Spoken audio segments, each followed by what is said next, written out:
Matiari special chicken biryani, ती पण अगदी सोप्या पद्धतीने आणि खायला पण एकदम टेस्टी. तर चला बघूया की कशी बनवायची.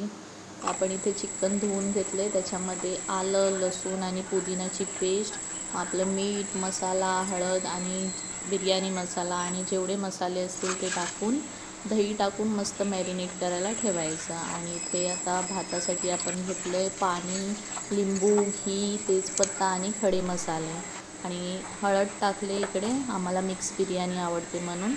तर आता आपण कढईमध्ये घेणार आहे तेल आणि कांदा टाकून मस्त त्याला भाजून घ्यायचं आहे.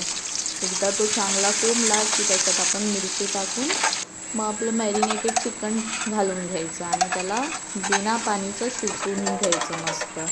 तर तो शिजला की मग आपला शिजवलेला भात आणि हे तुम्ही लेअर पण करू शकतात आणि आम्हाला मिक्स आवडते म्हणून आम्ही मिक्स करतो आणि त्याच्यावरती पुदिना, कोथिंबीर टाकून मस्त आपली बिर्याणी तयार आहे. आणि ही खायला खरंच टेस्टी लागते. तुम्ही नक्की ट्राय करा आणि कमेंट बॉक्समध्ये नक्की सांगा की तुम्हाला कशी वाटली. Thanks for watching.